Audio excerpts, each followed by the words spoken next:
Terima kasih disampaikan kepada beliau Bapak Kiai Haji Musyafa Abdul Rahim LCMA,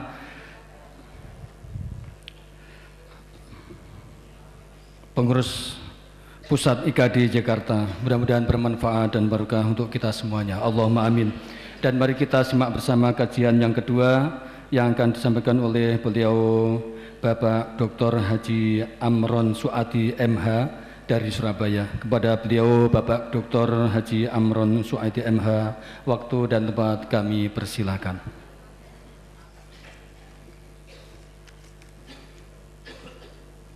Bismillahirrahmanirrahim.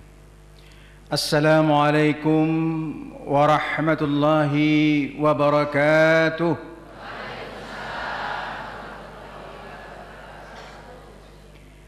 Alhamdulillahi rabbil alamin, wassalatu wassalamu ala ashrafil anbiya'i wal mursalin wa ala alihi wa ashabihi ajma'in.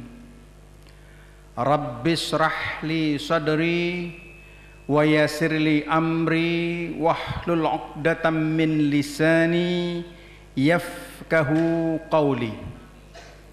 Rabbi adkhilni mudkhala sidqi wa akhrijni mukhraja sidqi waj'alni min ladunka sultanan nasira.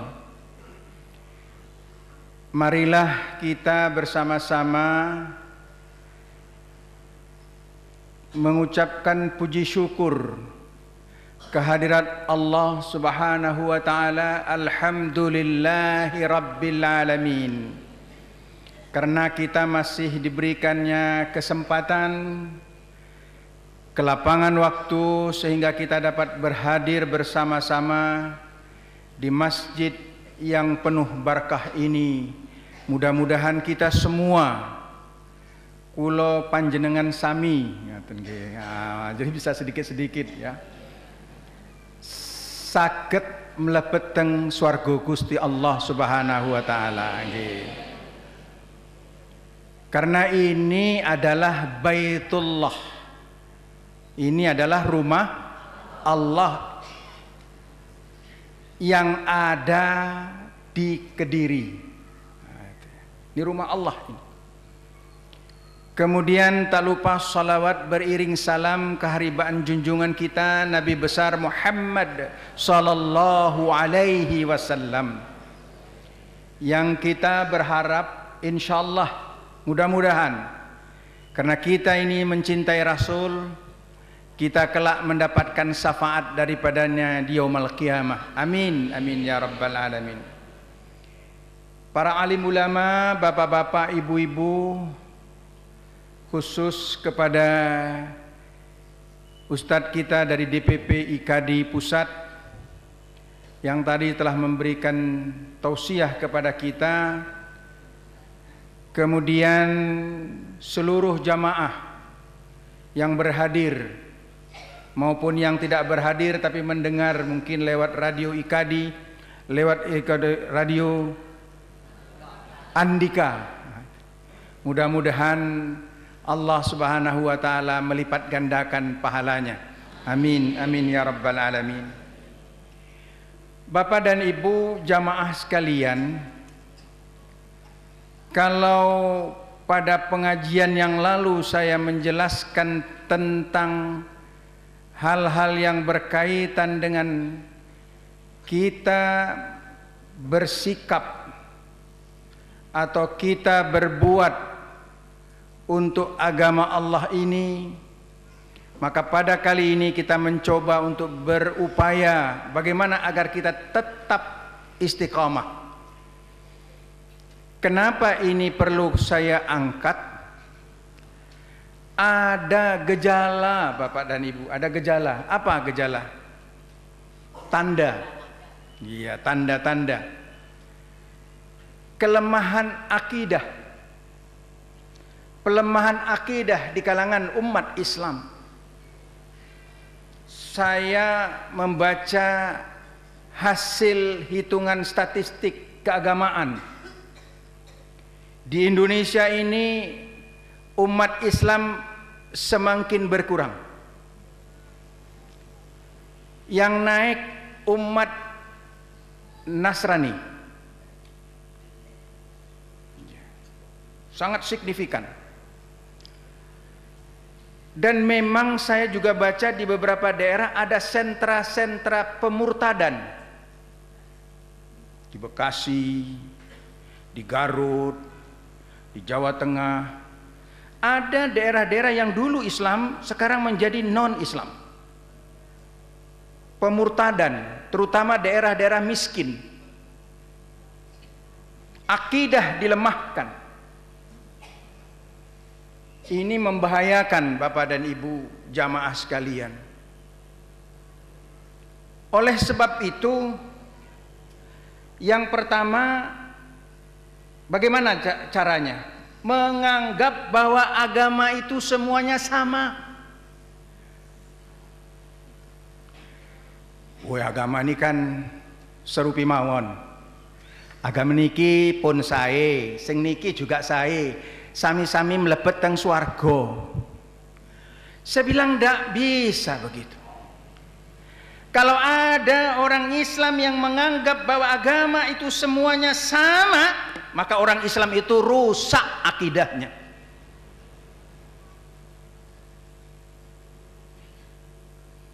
Ya bapak-bapak dan ibu-ibu, Allah menyatakan di dalam Al-Quran, wa may yabtaghi ghairal Islam dinan fala yuqbala minhu wa huwa fil akhirah minal khasirin. Siapa yang mengikut selain Islam agamanya sebagai agamanya, maka orang itu tidak akan diterima nanti amalnya, dan dia termasuk orang-orang yang merugi. Di dalam Islam sudah dikatakan innad dina indallahil Islam. Sesungguhnya agama yang diterima di sisi Allah itu adalah Islam. Al-Islamu ya'lu wa la yu'la alaih. Tapi bukan berarti lalu menghina agama orang. Tidak boleh. Makanya saya katakan sikap pluralistik dalam agama salah. Tapi kalau sikap pluralis dalam pergaulan boleh. Itu ya Bu, ibu-ibu, bapak-bapak. Sikap dalam pergaulan, kita menyadari bahwa agama ini kita memang berteman dengan berbagai agama. Kita menghormati, tidak apa-apa. Tetapi kalau menganggap bahwa agama ini sama baiknya, akidah orang Islam rusak. Bu, ibu sudah punya suami? Tidak. Suami harus menganggap ibulah yang paling cantik, sing luwih saene. Oh, apa itu lebih bagusnya ya. Pokoknya suami wajib menganggap bahwa istrinya lah yang paling cantik. Tapi bukan berarti bahwa menganggap semua perempuan-perempuan sama cantiknya. Keliru itu ya, di mata keranjang dia. Ibu-ibu juga gitu, harus menganggap bahwa suami itulah yang paling ganteng. Cuma ganteng itu jangan diterjemahkan gajah tenggen. Iya. Tapi kalau sudah menganggap bahwa semua laki-laki sama gantengnya, wah itu terjadi perselingkuhan. Iya Pak ya? Iya. Oh, bahaya itu. Tetapi walaupun kita menganggap bahwa istri saya lah yang paling cantik, bukan lalu menghina istri orang. Istrimu kok jelek, hidungnya pesek. Oh, nggak boleh. Pasti dipukul sama suami orang. Tetap kita menghormati. Begitu juga dengan agama. Harus wajib kita menjadikan bahwa Islam pilihan kita ini agama yang paling baik. Tapi bukan berarti menghina agama orang, tidak. Udah jelas kok di dalam Al-Quran, lakum dinukum waliyadin. Jadi prinsip-prinsip itu harus ada, Bapak dan Ibu. Toleransi itu pun harus ada. Tapi toleransi dalam beragama tidak boleh. Toleransi umat beragama itu yang boleh. Ini kan ada sekarang pluralis. Kita nggak dianggap pluralis, nggak dianggap apa lagi tuh, liberalis. Liberalis itu apa? Orang yang menafsir-nafsirkan ajaran agama itu saenake dhewe. Menafsir-nafsirkan menurut akal pikirannya. Saya bilang tidak bisa ditafsirkan Al-Quran itu menurut akal pikiran. Akal itu bisa salah. Nabi mengatakan tafsir Al-Quran itu lewat dengan Al-Quran. Tafsir Al-Quran dengan Al-Quran. Nggak bisa dengan Al-Hadis. Nggak bisa dengan ijma' ulama. Tafsirnya begitu. Kemudian tafsir dengan ada kaedah-kaedah tertentu lagi, tapi tidak pakai dengan akal-akalan.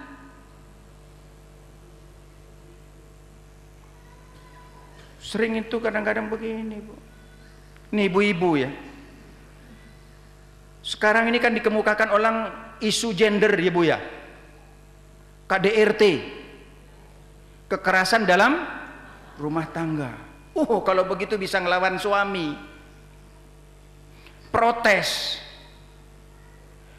Saya sering mengatakan adat tentang peringatan hari ibu, gentenan saiki hari ibu sing masak bapak, sing aku tenang-tenang duduk-duduk. Saya bilang itu istri, tidak istri solehah itu.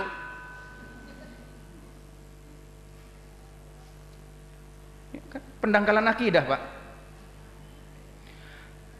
Ali bin Abi Thalib ngelihat istrinya Siti Fatimah, anak Rasul, sudah capek kerja, pegal-pegal badannya, kasihan, sudah dipijitin juga sama Ali bin Abi Thalib.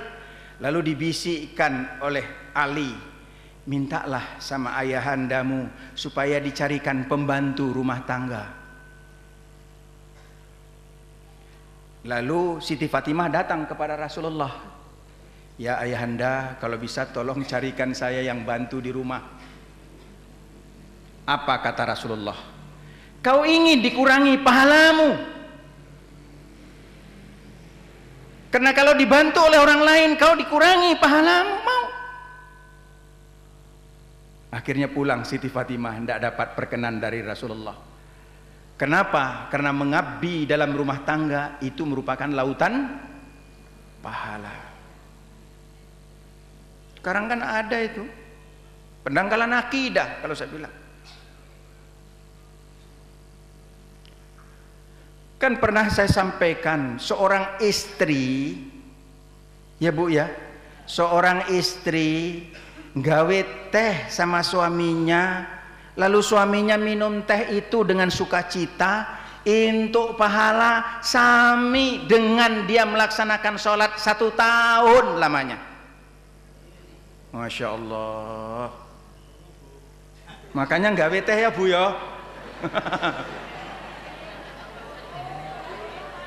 1 tahun Bu. Jadi jangan suruh Mbak apa nggawe teh karo bapak kuwi, pahalanya sama mbaknya. Keliru. Kalau diminta sama yang bantu di rumah, enggak, men kula mawon sing gawe. Kenapa? Mangke pahalane muncul. Buat teh dapat 1 tahun, Bu. Tapi jangan bolak-balik gawe teh terus. Wis gawe meneh. Wis gawe meneh kan delok dari jauh, ditengok dari jauh, entek, gawe meneh. Kok gawe terus Bu, menintok 2 tahun. Kelelep bapak mangke. Ya kan? Nah, ini sudah hampir 1 tahun, agak sedikit bisa bahasa Jawanya, kemarin nggak pandai. Nah inilah Bapak dan Ibu. Jadi pendangkalan akidah, kalau saya katakan pendangkalan akidah. Kata Nabi, andai kata boleh manusia sujud kepada manusia, kuperintahkan istri-istri sujud kepada suaminya. Tapi suami siapa gitu ya? Kalau suaminya yang toleh, kerja nggak ngasih belanja, main judi saja, main perempuan, nggak usah sujud sama dia. Ya, sholat nggak pernah, ada itu. Kita saja yang sholat dia diajak malah nggak mau. Pernah orang tanya sama saya, Pak Ustadz, apa? Saya punya suami nggak pernah mau sholat, bolak balik saya ajak sholat nggak mau, bagaimana Ustadz? Apa perdatan naik? Saya bilang nggak boleh. Jadi bagaimana Ustadz? Ya sudah, tanggung jawabmu selesai. Karena nanti di akhirat nggak ditanya bagaimana suamimu. Kalau suami, baru. Kalau istrinya nggak sholat, itu nanti ditanya di hari akhirat. Karena suami ini adalah merupakan pemimpin. Ar-rijalu qawwamuna 'alan nisa. Itu Al-Quran. Ada juga orang mengingkari. Saya bilang kita hidup ini memang punya hak dan kewajiban.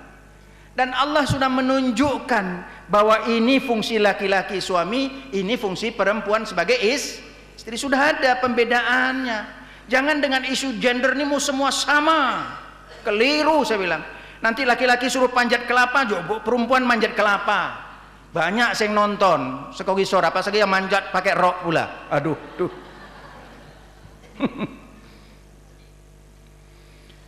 Wah, la ilaha illallah. Pendangkalan akidah. Ngeri kita Bapak dan Ibu. Makanya pengajian ini sangat penting.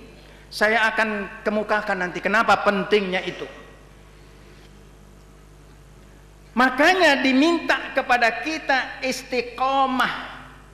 Sekarang ini ada isu lagi, apa isunya? KTP tidak perlu menjelaskan agama.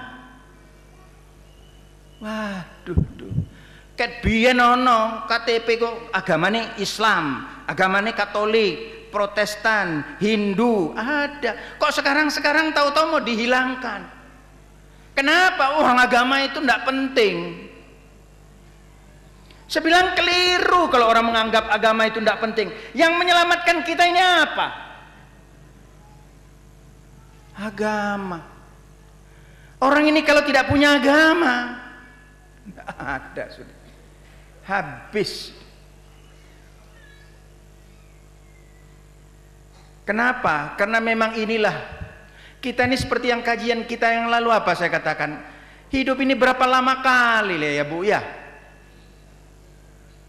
Makanya Nabi mengatakan ahbab man ahbabta fa innaka mufarrikun wa ish ma syi'ta fa innaka mayyitun wa'mal ma syi'ta fa innaka majzibi. Cintailah apa saja yang kamu cintai, silakan. Cinta sama istri ya bagus, asal jangan sama istri orang. Cinta sama suami ya bagus, asal jangan sama suami orang. Cinta sama anak cinta sama orang tua, silahkan. Cinta sama kursi, cinta sama rumah, saking cintanya sama rumah tidak mau ninggalin rumah walaupun ke masjid pengajian Ahad pagi. Kenapa? Oh cinta karena rumah, tidak mau ninggalkan rumah. Silahkan. Fa innaka mufarrikun, nanti akan berpisah dengan yang kita cintai itu. Wa isma syi'ta fa innaka mayyitun. Kecapilah hidup ini akan diakhiri dengan kematian. Enggak ada orang yang selama-lamanya hidup di dunia ini. Kan pengajian yang lalu sudah saya katakan, di masjid kita ini saya yakin, hakul yakin 2100 sudah tidak ada lagi kita. Termasuk saya ngomong iki. Ngeri Bu. Ya kan? Saya kemarin waktu menyampaikan pidato ucapan terima kasih habis promosi doktor. Yang lalu saya kan kandidat doktor, sekarang jadi sudah doktor. Ketika promosi doktor itu saya bilang apa? Alhamdulillah saya di usia 60 baru dapat. Kalau ngikut umur Rasulullah tinggal berapa tahun lagi? Ngeri. Ngeri Pak. Saya kan berpikir apa ya amaliaku masuk surga enggak ini. Ngeri Pak. Jadi ini kita kejar ini, kita kejar terus, perlu amal terus. Makanya bapak-bapak dan ibu-ibu ini tadi duduk sejak jam berapa? Jam 6 ya Bu ya? Yep. 5.30. Duduknya pakai wudhu enggak? Pakai wudhu. Sudah. Dengarkan ini ya, sampai jam ya kurang lebih paling lama. Ya paling lama ini jam 8. Paling lama. Duduk di sini, nanti selesai ini bapak dan ibu masing-masing kalau bisa sholat duha. Insya Allah ya. Sholat duha itu dapat pahala sama dengan apa? Sama dengan melaksanakan umroh pahalanya. Bukan berarti lalu nggak umroh, pergi umroh nggak sholat duha saya, wah mohon dengar ngurungok kayak pengajian, terus habis itu duduk, mangke selesai sholat duha, itu kan untuk pahala umroh, jadi tidak perlu umroh, keliru.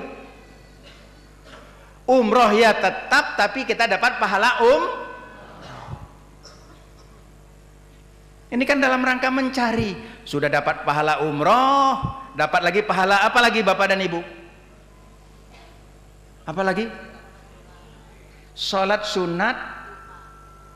Bukan, pahala duduk ini, dengar ceramah. Yang lalu sudah saya katakan, khairun antusalliya mi'atur raka'ah. Luweh becik daripada sholat sunat 100. Masya Allah. Kalau tiap minggu kita kerjakan, coret tidak apa-apa di kalender 100. 1 tahun dapat berapa? 52 minggu kurang lebih. Tidak apa-apa. Tapi berimbang, dosa pun catat. Ngerumpi 1. Ngerasani wong catat. Nanti akhir tahun jumlah antara dosa dengan kesalahan. Waduh, durung masuk surga gue. Tesih banyak dosa daripada paha. Itu namanya muhasabah, mengkaji diri. Itu dituntut. Bapak dan Ibu jamaah sekalian yang kami muliakan, ada 4 hal yang perlu kita jaga di dalam diri kita agar kita tetap istiqomah.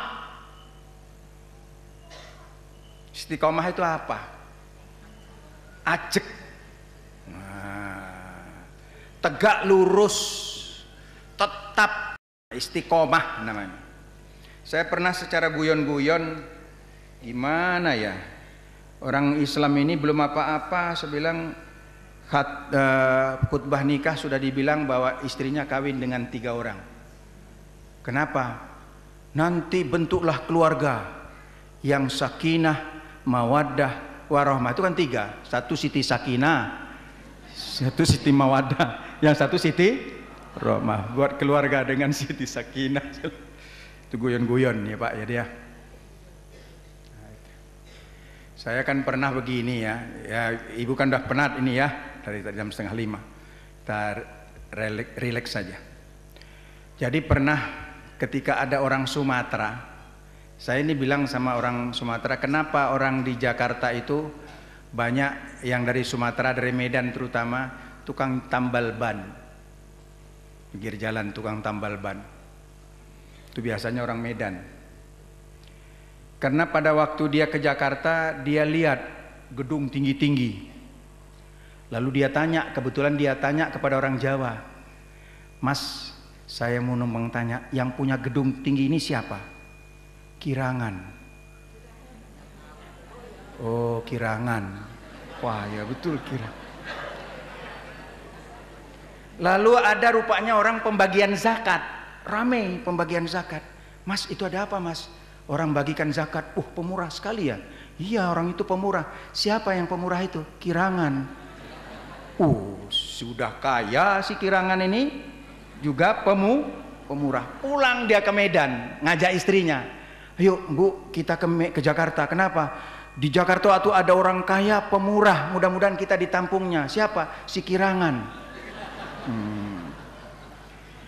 Sampailah dia di Jakarta, mau masuk kota Jakarta, ada orang meninggal. Lalu dia tanya, Pak, siapa yang meninggal tuh? Kirangan. Waduh, mati aku, si Kirangan udah mati. Akhirnya daripada balik kampung dia buka tambal ban. Nah, itu gara-gara nggak paham dengan si Kirangan itu. Sangkanya Kirangan itu nama orang. Jadi bapak-bapak dan ibu-ibu jamaah sekalian, jadi kita dituntut istiqomah. Istiqomah itu apa? Tegak lurus. Makanya Sofyan bin Abdullah bertanya kepada Rasulullah.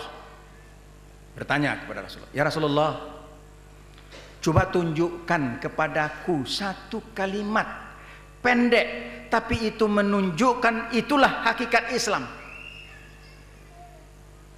Kalimat pendek, tapi sudah menunjukkan hakikat Islam.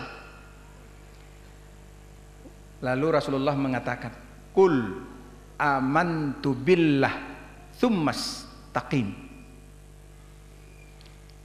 Beriman kepada Allah, kemudian istiqomah, selesai. Sepanjang kita beriman kepada Allah lalu pegang teguh itu, itulah hakikat Islam. Tidak mau bergeser. Makanya saya katakan bahwa ada dua patokan kita di dalam kehidupan ini. Kalau diajak orang itu menyebabkan saya masuk surga atau masuk neraka. Kalau masuk surga saya kerjakan, kalau masuk neraka nanti dulu. Nah, ini istiqomah. Makanya Allah menyatakan di dalam Al-Quran, A'udzubillahi minasyaitonirrajim, Bismillahirrahmanirrahim. Innal ladzina qalu rabbuna Allah thumma istaqamu tatanazzalu 'alaihimul malaikah alla takhafu wa la tahzanu wabshiru bil jannah allati kuntum tu'adun.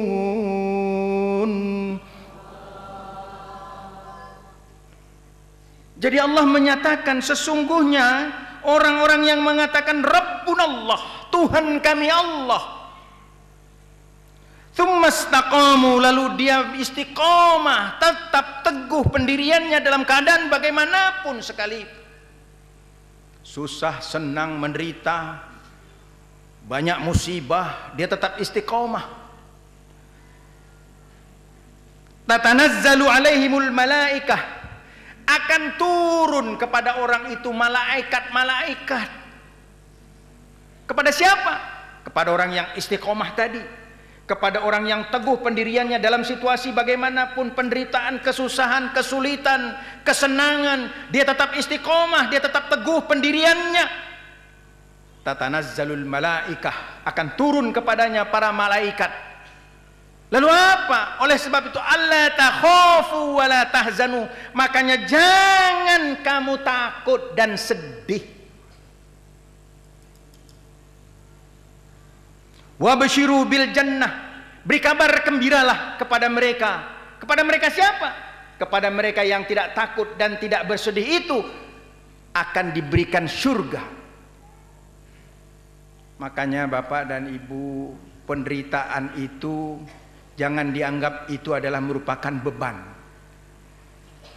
Memang kita disuruh mengintrospeksi. Sebab boleh jadi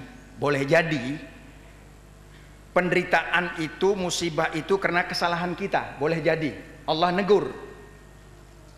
Tapi boleh jadi untuk meningkatkan iman kita. Saya ada dokter, Pak, teman saya punya istri cantik. Kok tahu Ustaz istrinya cantik? Ya kan saya bilang tadi, kita tetap mengakui bahwa orang itu cantik, tapi bukan lalu menganggap bahwa semua istri sama cantiknya. Istri kita yang paling cantik, walaupun mungkin peot sudah. Begitu juga suami paling ganteng, walaupun mungkin ompong ya. Iya. Kita ini kan sudah jadi top, tua, ompong dan peot. Nah, laptop, laki-laki agak pikun, tua, ompong dan peot. Tuh, laptop. Jadi bapak-bapak itu lama-lama jadi laptop. Makanya kata Tukul, kembali ke laptop. Laki-laki agak pikun, tua, ompong dan peot. Nah, itu sempurna sudah itu. Sempurna itu. Ya gitu hidup ini. Jadi dokter tadi dia punya uang. Bayangkan bapak dan ibu tahun kurang lebih waktu itu tahun 95. Punya uang 200 juta dari hasil prakteknya. Lalu dia titipkan kepada saudaranya untuk dibangunkan rumah. Karena dia belum punya rumah. Tolong Dek, ini bangunkan rumah, uang 200 juta. Cobaan Tuhan datang kepada dia. Rumah tidak terbangun, uang hilang, saudaranya pun hilang. Tapi dia masih sabar. Mungkin saya tidak bayar zakat. Tuhan marah. Walaupun zakat itu sedikit, tapi kalau udah marah Tuhan semuanya diambil. Masih sabar dia. Satu ketika, dia ini pengurus masjid nih dokter ini. Pengurus masjid aktif mendatangi kepala seperti kita gini, pengajian duha, pengurus lagi. Kemudian entah bagaimana anak gadisnya yang kuliah di fakultas kedokteran hamil, nggak tahu bapaknya. Waduh, itu pukulan batin pak. Dia pengurus masjid, termasuk yang dituakan di masjid, tahu-tahu punya anak hamil. Tidak jelas dari mana sumber masuk anginnya. Waduh, ini pukulan batin sama dia. Malu segala macam lah. Akhirnya di rumah dia bertengkar sama istrinya. Apalagi yang kurang saya, mungkin ibu yang punya salah ini, katanya begitu. Akhirnya apa? Si ibu tadi memendam rasa, sakit-sakit meninggal. Bayangkan pak, harta hilang, anak gadis hamil tanpa suami, istri meninggal. Apa kesimpulannya? Orang itu tidak sholat, tidak pernah ke masjid, tidak segala macam, tapi tetap senang dia. Saya yang sudah bolak-balik ke masjid, tunggang-tunggik sholat, aktif di masjid, banyak sumbangan, tapi begini hukuman yang diberikan kepada. Kalau begitu saya tidak perlu ke masjid lagi. Memang dia tak ke masjid pak. Saya lihat seminggu tidak nampak, 2 minggu tidak nampak. Tahu bapak-bapak dan ibu-ibu kemana dia perginya? Ke naik klub. Masya Allah, mabuk-mabukan. Akhirnya saya jumpai. Saya beri nasihat sekali 2 kali tidak masuk. Kali yang ketiga baru saya katakan bagaimana penderitaan Nabi Ayub.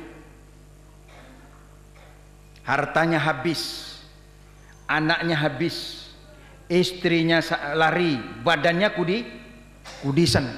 Itu Nabi. Apa karena dia tidak beribadah? Setan nyerah.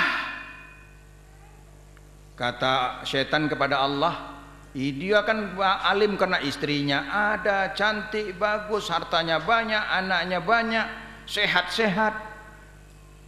Coba kalau anaknya sakit dan meninggal, dicoba oleh Allah, anaknya meninggal, tapi tetap masih taat. Oh iya, karena hartanya banyak. Jatuh miskin, oh tetap dia sehat, orang badannya masih sehat, tetap dia taat. Sakit dia, oh tetap juga taat. Iya masih dia taat, orang istrinya tetap ada. Akhirnya istrinya lari, tetap juga taat dia kepada Allah. Akhirnya setan mengatakan, saya nyerah Tuhan. Akhirnya kan dikembalikan Allah semua. Baru dia sadar. Begitu saya kasih tahu seperti itu, dia langsung rebah sujud, minta ampun dia kepada Allah Subhanahu wa taala. Saya silap mengambil kesimpulan. Makanya Bapak dan Ibu, jangan kita merasa bahwa kalau ada musibah itu merupakan bencana, belum tentu. Bisa jadi memang peringatan karena kita berbuat salah. Bisa jadi ada yang salah kita, introspeksi diri. Tapi bisa jadi salah nggak ada. Tapi Allah ingin meningkatkan iman kita. Ini orang berimannya ikhlas nggak nih? Dicoba dia. Kalau kita sudah istiqomah, apapun saya tetap berpendirian yang teguh kepada Allah. Karena akhir hidup saya nanti Allah lah yang bisa membantu. Pak, Bu, saya pernah dengan mata sendiri ngeliat itu kuburan ketika dibongkar karena ada pelebaran jalan di Medan, banyak dibongkar. Saya melihat sendiri ada kuburan yang tulang belulangnya tersusun rapi, tersusun rapi kepalanya, tapi ada kuburan yang tulangnya serak-serakan. Lalu saya teringat ada 3 hal yang ada diterima oleh orang yang tidak sholat di kubur nanti setelah dia mati. Kan ada bahayanya 14, cuma saya tidak ingat betul 14 itu, tapi ada bahayanya diantaranya di dalam kubur. Apa yang di dalam kubur itu yang bahayanya? Tulangnya akan serak-serakan di dalam kubur karena dia habis dipukulin terus. Saya pikir ini nih benar azab kubur itu ya. Saya tanya sama penjaga kubur, ini kenal enggak? Dari sekian banyak rupanya dia yang kenal. Ini bagaimana nih? Ini memang orangnya agak bandel Pak, mau limo ini. Madon madat main maling gitu. Jadi mungkin digebukin di dalam kubur. Pernah kan di Jawa Barat ada kuburan yang dibongkar syekh, kuburan wali, kuburan kiai, itu utuh, bagus, padahal udah puluhan tahun dikubur, dia tetap masih bagus. Di fotonya ndak jadi, ndak bisa jadi. Saya baca di majalah Islam, ndak jadi. Lalu ditanya, gimana riwayat hidup kiai ini? Kiai ini ndak pernah batal wudhu dalam hidupnya. Tidak pernah batal wudhu itu bukan berarti dia tidak buang angin, tidak buang air kecil, tidak buang air besar. Itu keliru juga. Orang apa ini? Maksudnya kalau batal dia ngambil wudhu lagi gitu, tetap terjaga wudhunya.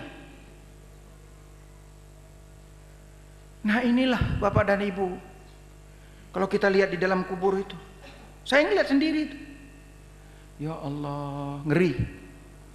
Makanya 3 itu ada bahayanya. Pertama, akan disulutkan di dalam api kuburan itu, akan disulut dan dia diguling-gulingkan seperti kambing guling. Kemudian nanti akan disiksa oleh ular yang bernama ular itu Sujaiul Akro. Nama ular itu Sujaiul Akro, Pak. Makanya jangan beri nama anak sopo jenengi Muhammad Sujaiul Akro, keliru. Rodo Arab yo, enggak, bukan soal Arabnya. Sujaiul Akro itu nama ular. Itu kan ada pernah zaman sahabat atau apa itu ya, ada orang dibawa kerendanya dalam perjalanan, dibawa kerendanya itu, lalu ketika dibawa kerendanya, kendera mayat itu ribut dalam kerenda itu, diletakkan, dibuka, rupanya ada ular di dalam kerenda itu.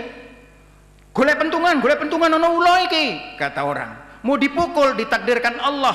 Dia berkata, jangan pukul saya, sayalah yang bernama Sujaiul Akro. Tapi kan nanti disiksa di dalam kubur. Saya nggak sabar ngenteni. Karena orang ini jangankan sholat, malah musuhin orang sholat, ngejekin orang sholat. Kangge opo tunggang tunggik kayak orang untuk opo-opo katanya. Tunggang tunggik tapi nggak dapat apa-apa, ngina. Sudah ndak sholat, ngina orang sholat. Ular Sujaiul Akro itu ndak sabaran, makanya dia kejarnya ke dalam kerenda. Itu ke zaman sahabat. Untung sahabat yang mikul.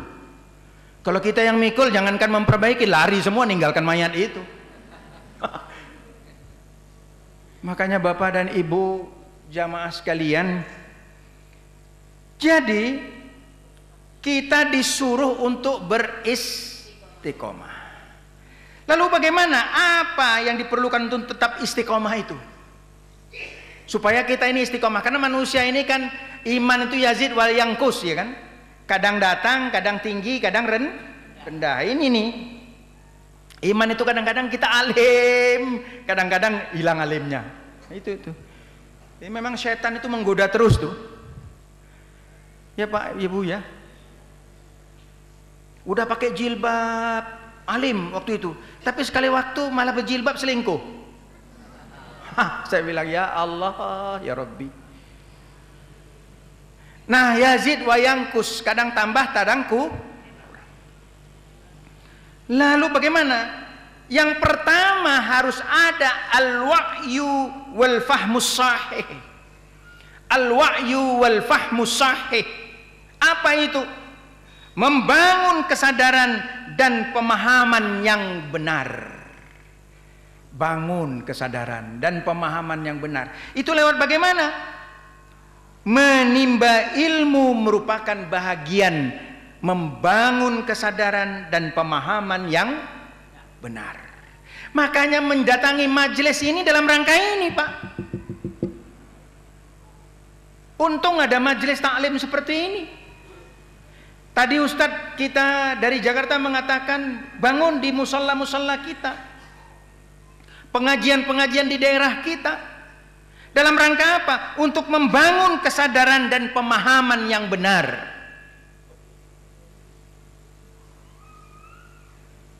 Ini kadang-kadang sedih. Saya sungguh gembira di sini Bapak dan Ibu, ramai kita. Alhamdulillah.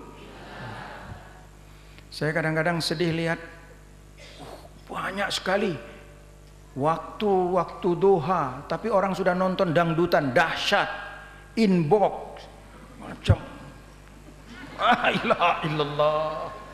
Saya bilang ya Allah, bagus itu dipakai untuk tahlil kan? La ilaha illallah, la ilaha illallah, la ilaha. Kan bagus begitu. Ini kok tutup. Ya Allah ya Rabbi.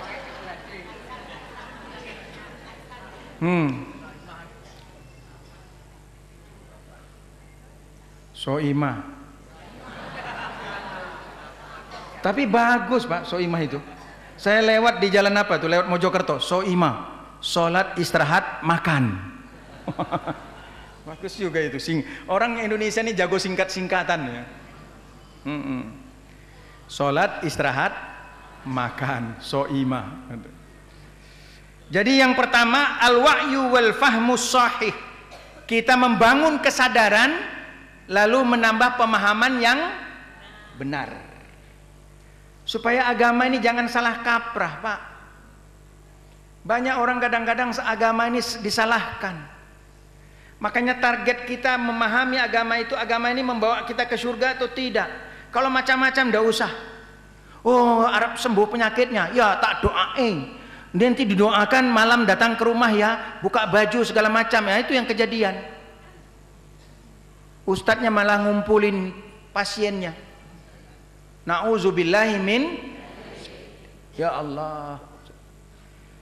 Ini orang apa nggak takut mati ya Pak?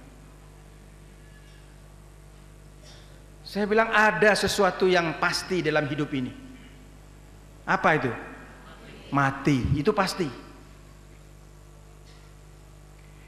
Kemudian yang kedua at-taqarrub wal muraqabah. At-taqarrub wal muraqabah. Apa itu? Mendekatkan diri dan merasakan pengawasannya. Taqarrub kita, akrab kita kepada Allah, taqarrub. Kemudian apa? Al-muraqabah, lalu kita diawasi oleh Allah Subhanahu wa taala. Makanya dikatakan oleh Nabi, afdalul iman ay ya'lama innallaha ma'aka haitsuma kunta. Orang seutama-utama iman adalah orang yang menyadari bahwa Allah itu bersama dia di mana saja dia berada. Allah itu bersama kita di mana saja kita berada. Tempat sendiri, sepi, Allah ada. Makanya dikatakan anta'budallah ka'annaka tarahu. Fa illam takun tarahu fa innaka yaraka. Beribadahlah, mengabdilah kepada Allah seolah-olah kamu melihat Allah. Tapi kalau kamu tidak melihat Allah, yakinlah bahwa Allah melihat kita, melihat kamu. Enak Pak. Kita salat Allahu Akbar. Kita berhadapan dengan Allah. Kita minta kepada Allah. Iyyaka na'budu wa iyyaka nasta'in. Itu artinya apa? Ya Allah, aku minta kepadamu, ya Allah, hanya kepadamu lah aku mengabdi, dan hanya kepadamu ya Allah aku minta tolong. Aku sulit sekarang nih ya Allah, beras enggak ada, tolonglah ya Allah. Tapi jangan dibaca di situ. Iya karena berdua, iya karena stain. Aku orang duwe beras Pak, ya Allah, piye toh? Nah, itu salatnya rusak. Tapi kita pasti Pak, ma'rifatullah, lepas semua itu, serahkan kepada Allah. Saya yakin akan ditolong oleh Allah. In tansurullah yansurkum wa yutsabbit aqdamakum. Tolong kamu agama Allah ini, pasti kamu ditolong Allah dan akan dijamin kehidupanmu. Pasti Pak.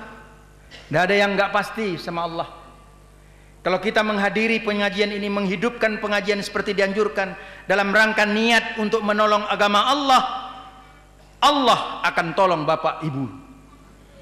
Tolong kita di kehidupan di akhirat, di dunia, dan ditolong Allah di kehidupan di akhirat. Di alam barzah akan ditolong Pak.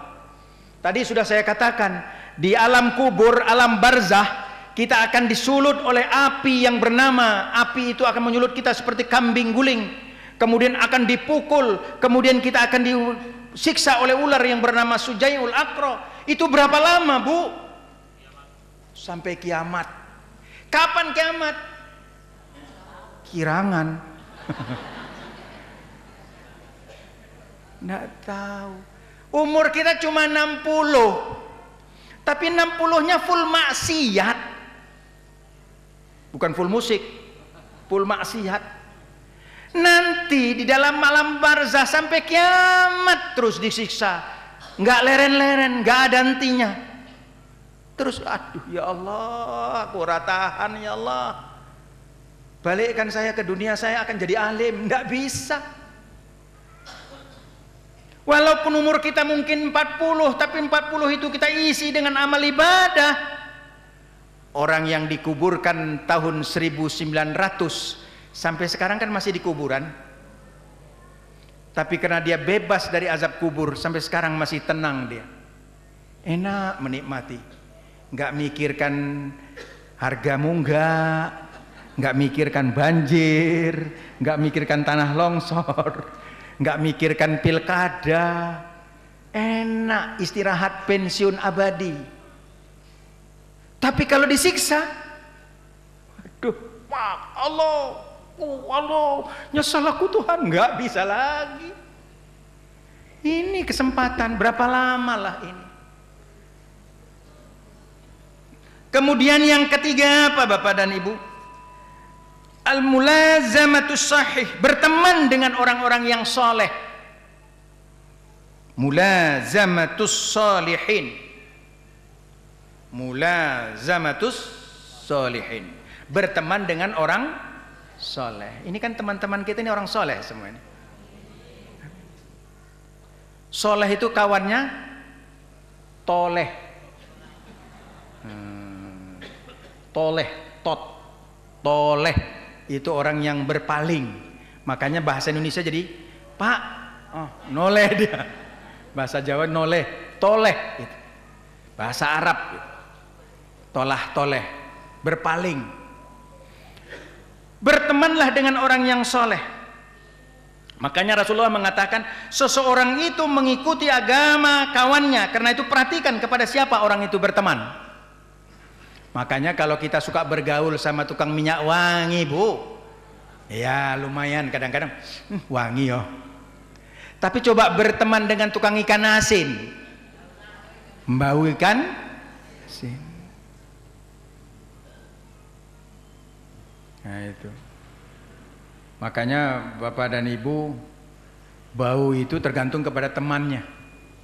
Makanya kita disuruh berteman dengan orang soleh. Kan ada itu apa ilir-ilir itu ya? Apa katanya? Ilir-ilir itu tentang apa? Wong soleh lakonono katanya itu ya. Hah? Apa? Oh Tombuati ya, Tombuati ya, nggak lupa. Jadi kamu sukalah duduk dengan orang soleh, antara lain kan begitu. Nah, Tombuati. Kita disuruh untuk duduk sama orang soleh seperti ini.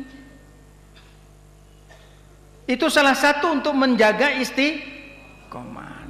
Lu rame begini, Bu, ada pengajian Bu, pengajian. Waduh, Lillah, Bapak juga begitu.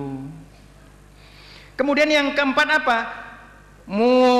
Muraqabah wal mujahadah. Muhasabah, bukan muraqabah. Muhasabah yang keempat. Kalau yang ketiga tadi mulazamatus shalih. Kita berteman dengan orang-orang saleh. Kemudian yang keempat muhasabah wal mujahadah. Muhasabah itu artinya apa? Introspeksi, mawas diri. Mujahadah bersungguh-sungguh. Kita harus introspeksi, mengkaji diri. Saya ini seperti tadi dari awal ya. Saya pahala saya ada enggak? Enggak apa-apa Bapak dan Ibu. Menghitung pahala boleh, tapi harus menghitung dosa. Nah gitu ya, menghitung dosa. Jangan pahalanya saja, dosanya nggak dihitung. Itu nanti dari takabur dia. Makanya Bapak dan Ibu jamaah sekalian, jadi ada 4 untuk menjaga agar kita tetap istiqomah. Apa yang pertama? Al-wa'yu wal fahmus sahih, membangun kesadaran dan pemahaman yang benar. Yang kedua apa? At-taqarrub wal muraqabah, mendekatkan diri dan merasakan pengawasan dari Allah Subhanahu wa taala. Diperhatikan, dilihat oleh Allah. Kemudian yang ketiga apa? Mulazamatus shalihin, berteman dengan orang-orang saleh. Yang keempat, muhasabah wal mujahadah, introspeksi dan bersungguh-sungguh. Ada muhasabah kita. Menghitung diri, mengkaji diri, ya Allah, aku ini hidup sudah sekian tahun, apa amal yang sudah saya kerjakan? Kok banyak sekali terasanya dosaku, ya Allah. Hitung-hitung.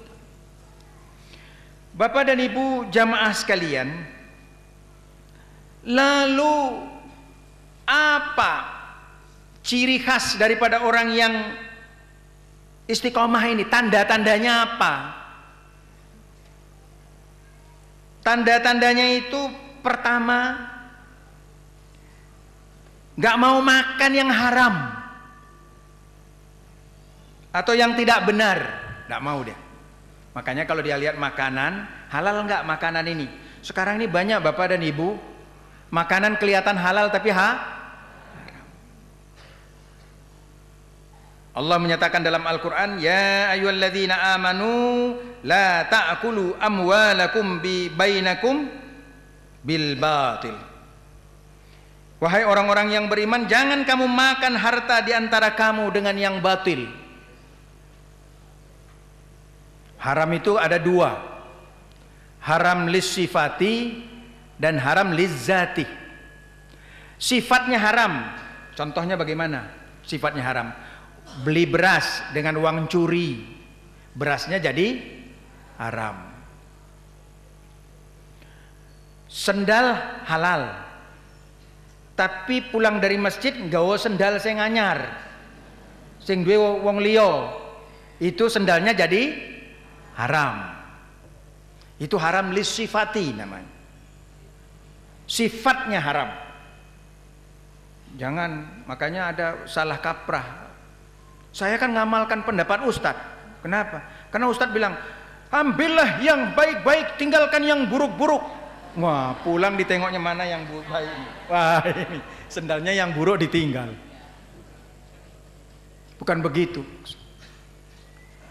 Jadi haram lisifati, kadang-kadang ini yang lupa kita. Dari riba dibelikan, haram, gunakan uang, ya kan? Dari korupsi, beli beras dari korupsi, beli rumah dari korupsi. Rumahnya halal tapi jadi haram lisifati. Ngeri kan? Kalau zatinya itu sudah jelas, anjing, babi, segala macam lah. Jadi makan, orang yang tidak mau makan yang haram, baik haramnya mungkin sifatnya ataupun haram zatnya, dia jaga betul, dia seleksi betul. Kenapa? Karena tidak mau darahnya mengalir dari sumber yang haram. Bapak dan Ibu, makanya saya sering kan mengatakan rashi wal murtashi finnar, kata Nabi. Orang yang menyuap sama yang disuap masuk neraka. Uang suap, uang sogok itu haram. Yang menerima sogokan berdosa. Nyogok supaya hukumnya benar, bawa pulang makan haram, masuk neraka orang itu. Ngeri Pak. Supaya hukumannya berubah, kasih uang. Pak, sudahlah pengertian kita, nanti tolonglah diringankan hukuman. Oh ya nanti, tapi mengerti ya, ya. Putus, tak, aturan 5 tahun jadi 3 tahun. Terima sogokan, dapat uang, masuk kampung, pulang, makan, haram, masuk neraka. Ngeri Pak. Makanya kita selektif. Makanya kita harus hati-hati. Jangan jualan nyampurin yang tidak baik. Ngurangi sukatan, ngurangi timbangan. Jangan jualan dicampur lagi makanan dengan borak, dengan permalin. Dengan apa lagi? Dengan zat warna kain. Itu haram, berdosa. Ini orang nggak percaya akhirat. Pernah seorang sahabat pedagang madu, dikumpulkan di rumahnya 4 gentong madu. Pagi hari datang khodamnya, pembantunya, buruhnya, ngelapor, Pak, Tuan, saya ketemu bangkai tikus. Di mana? Di dalam gentong madu. Gentong madu yang mana? Lupa saya, Pak. Apa kata dia? Tumpahkan semua madu itu. Saya tidak mau ngasih madu kepada para pembeli-pembeli dari madu yang tercampur dengan bangkai tikus. Dia takut berdosa, Pak. Sampai begitu kan, Pak. Bapak mungkin pernah mendengar cerita seorang anak, seorang abid, seorang alim, ketika dia bertemu buah apel ya Bu ya, kalau tidak salah, hanyut dari sungai. Dia makan buah apel itu separuh. Ini sing duwe apel ki sapa toh? Wah, bahaya aku nih, makan yang tidak halal. Lalu dia pergi tanya, ini apelnya siapa? Oh, ini apelnya orang sana, dia punya kebun apel. Pergi dia nyusur sampai ke hulu sungai, jalan kaki.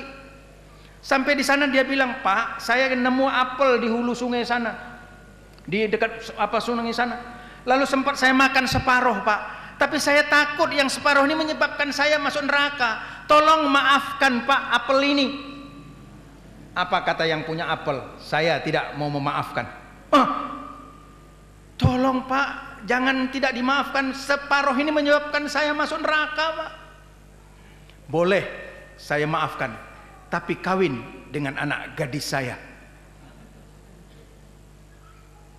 Boleh. Wah, suruh kawin ya mau. Ya jadi. Ya tapi anak gadis saya nggak punya tangan, orang duwe tangan, orang duwe kaki, buta, nggak punya telinga, mau? Mikir dia, waduh perempuan bagaimana itu, nggak punya kaki, nggak punya tangan, nggak punya telinga, buta, tapi daripada saya masuk neraka, ya sudah, ya Pak, saya terima, asal Bapak menghalalkan separuh. Begitu takutnya dia masuk neraka itu Bapak dan Ibu. Kalau begitu silahkan, setelah diijab kabulkan sama si ayahnya, masuk nak ke kamar itu. Itulah kamar pengantinmu. Jadi dia masuk, Assalamualaikum. Jawab perempuan dari dalam itu, Waalaikumsalam. Katanya tadi bisu, ini kok jawab. Katanya tadi enggak punya telinga, tapi kok ngerungok ke. Lalu dia masuk, dilihat ada tangan, ada kaki, ada telinga. Bohong berarti mertuaku itu. Memang saya punya mata, tapi tidak pernah sekalipun saya melihat yang tidak halal. Saya punya telinga, nggak pernah saya dengarkan yang haram. Saya punya mulut, nggak pernah saya ngomongkan yang tidak halal. Saya punya tangan, tapi tidak pernah saya gunakan untuk mengambil yang tidak halal. Saya punya kaki, tidak pernah datang ke tempat yang tidak halal. Oh itu rupanya maksudnya ndak punya kaki. Jadi akhirnya jadilah dia berbahagia gara-gara separuh apel tadi itu. Nah, nanti makanya kalau ketemu di Kali Berantas ada apel nanti ambil maka cari. Aduh. Ya. Bapak dan Ibu, itu contoh. Ya. Contoh dan itu kisah benar. Saya ada baca di kitab. Betapa orang itu takut hanya gara-gara apel separuh. Tapi sekarang apa Pak? Miliaran. Saking terima uang takut masuk ke dinding karaoke. Saking sulitnya dari nyimpan uangnya, masuk ke dindingan karaoke. Di rumahnya ada karaoke, di dinding itu ketangkap sama KPK duit sekian ratus juta. Allah ya Rabbi. Bapak dan Ibu jamaah sekalian, ini ciri khas daripada orang yang istiqomah. Satu, tidak makan yang haram. Sebenarnya masih banyak ini, tapi karena waktu yang sangat panjang, ya saya kira demikian saja dulu ya Bapak dan Ibu ya. Yang penting kita tidak makan yang haram. Kemudian kita juga berlaku dermawan lah, suka bersedekah. Karena sedekah itu tazidu fil umri wa tazidu fir rizki. Orang yang suka bersedekah itu umurnya bertambah, rezekinya pun tambah luas. Tidak ada orang yang bangkrut karena sedekah, nggak ada. Bangkrut karena berjudi banyak, tapi bangkrut karena sedekah tidak ada. Bertambah seperti sumur. Kita timba airnya, makin ditimba makin muncul yang bersih. Coba sumur itu nggak pernah ditimba airnya, putek. Tapi kalau ditimba akan terus bersih. Begitu juga orang yang bersedekah. Kami kira demikian Bapak dan Ibu, ya. Karena kalau saya tambah nanti Bapak dan Ibu duduknya kasihan, udah mulai semutan, ya kan, nah, geringgingan. Ya sama dengan saya Bapak dan Ibu ya. Jadi mudah-mudahan kesimpulannya apa? Mari kita jaga jangan sampai terjadi pendangkalan akidah. Tetap beristiqomah. Inti hakikat Islam itu Rabbunallah tsummas taqim. Pegang teguh agama Allah dan kita beristiqomah. Ciri khasnya bagaimana? Upayanya bagaimana? Ya sukalah mendatangi pengajian, kumpul bersama orang yang soleh, menghibur, mengkaji diri, mendekatkan diri kepada Allah, menyadari bahwa Allah mengawasi kita. Insya Allah kita akan istiqamah. Kami kira demikian Bapak dan Ibu. Kirang langkung kula nyuwun ngapura saderengipun nggih Bu. Mungkin wonten kelepatan kula ya, baik kesalahan yang disengaja maupun tidak disengaja. Namanya manusia tentu ada hal-hal yang kurang ya, terlempar kata-kata tadi ya, keluar kata-kata yang kurang baik. Terlebih lagi apalagi saya dari Sumatera Utara, Kirangan aja nggak ngerti ya kan. Tanya rupanya Kirangan sudah meninggal. Mboten Kirangan. Mari Bapak dan Ibu kita berdoa ya. Mari kita berdoa. Kita bacakan Fatihah ya Bapak dan Ibu ya. Kita bacakan Fatihah. Kita niatkan dalam hati untuk kedua orang tua kita, baik yang masih hidup maupun yang sudah berpulang ke rahmatullah. Kemudian kepada jamaah-jamaah kita, saudara-saudara kita. Mudah-mudahan bacaan Fatihah ini menjadikan lapang di alam barzahnya. Makanya beruntung Pak, kayak gini-gini ini beruntung sekali. Kenapa? Nanti ada orang yang mendoakan kita, nanti waktu nggak ada jamaah yang masih ada tetap berlangsung ini mendoakan kita itu. Mendoakan kita dia dapat keringan dan di alam barzah. Oleh sebab itu mari kita bacakan Fatihah. Astaghfirullahalazim, astaghfirullahalazim, astaghfirullahalazim alladzi la ilaha illa huwal hayyul qayyum wa atubu ilaih. Khususan li hazinnya Al-Fatihah. A'udzubillahi minasyaitonir rajim. Bismillahirrahmanirrahim. Alhamdulillahi rabbil alamin arrahmanir rahim maliki yaumiddin. Iyyaka na'budu wa iyyaka nasta'in. Ihdinas siratal mustaqim. Siratal ladzina an'amta 'alaihim ghairil maghdubi 'alaihim waladdallin. Amin. أعوذ بالله من الشيطان الرجيم بسم الله الرحمن الرحيم الحمد لله رب العالمين والصلاة والسلام على أشرف الأنبياء والمرسلين وعلى آله وأصحابه أجمعين اللهم اغفر لنا ذنوبنا ولوالدينا وارحمهم كما ربونا صغارا ولجميع المسلمين والمسلمات والمؤمنين والمؤمنات الأحياء منهم والأموات اللهم زدنا علما وارزقنا فهما واهدنا بعلمك وسددنا يا أرحم الراحمين اللهم نور قلبنا بعلمك وهدايتك برحمتك يا أرحم الراحمين اللهم أرنا الحق حقا وارزقنا اتباعه وارنا الباطل باطلا وارزقنا اجتنابه اللهم جملنا بالعافية والسلامة وحققنا بالتقوى والاستقامة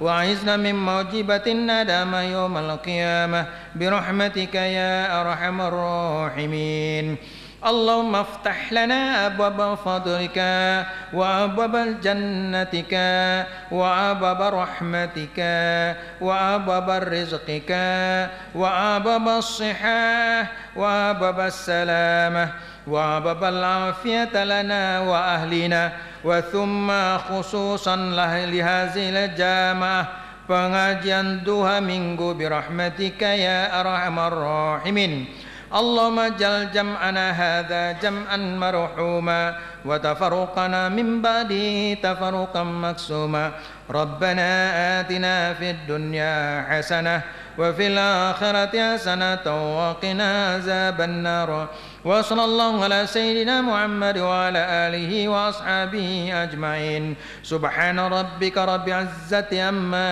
يصفون وسلام على المرسلين والحمد لله رب العالمين وبالله التوفيق والهداية السلام عليكم ورحمة الله وبركاته.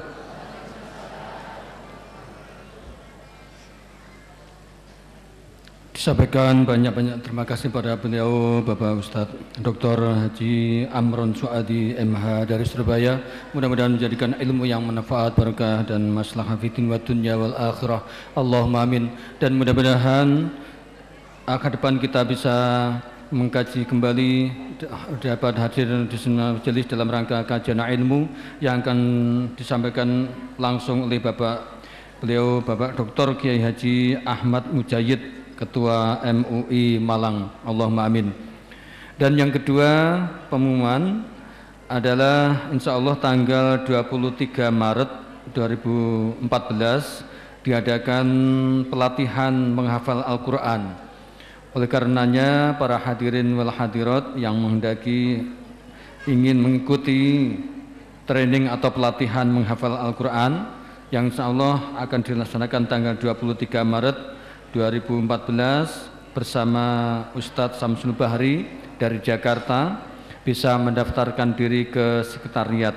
Sekali lagi diumumkan pada jamaah sekalian bahwasanya tanggal 23 Maret 2014 diadakan pelatihan menghafal Al-Quran bersama Ustadz Samsul Bahri dari Jakarta.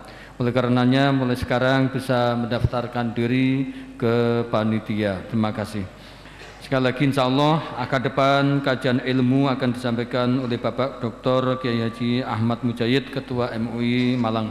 Dan mudah-mudahan keluarga kita semua masih diberi kesempatan dan kesehatan untuk hadir di sini majelis. Allahumma amin. Mari kita tutup bersama dengan akhir majelis. Subhanakallahumma wa bihamdik asyhadu an la ilaha illa anta astaghfiruka wa atubu ilaik. Subhanakallahumma wa bihamdik asyhadu an la ilaha illa anta astaghfiruka wa atubu ilaik. Subhanakallahumma wa bihamdik asyhadu an la ilaha illa anta astaghfiruka wa atubu ilaik. Dan sebelum kami tutup, mohon para jamaah sekalian yang membawa tas dan dalam keadaan sholat duha mungkin tolong tas jangan ditaruh di samping atau belakang untuk demi keamanan dan kenyamanan, kekhusyuan ditaruh di depannya saja. Sekali lagi para jamaah yang membawa tas atau barang-barang bawaan tolong ditaruh di depannya saja. Terima kasih. dan para peserta rumah tahfidz bisa mempersiapkan diri sebagaimana biasa di dalam ruang masjid ini. Allah. Demikian, wallahul muwaffiq ila aqwamit thoriq wal afu minkum. Wassalamualaikum warahmatullahi wabarakatuh.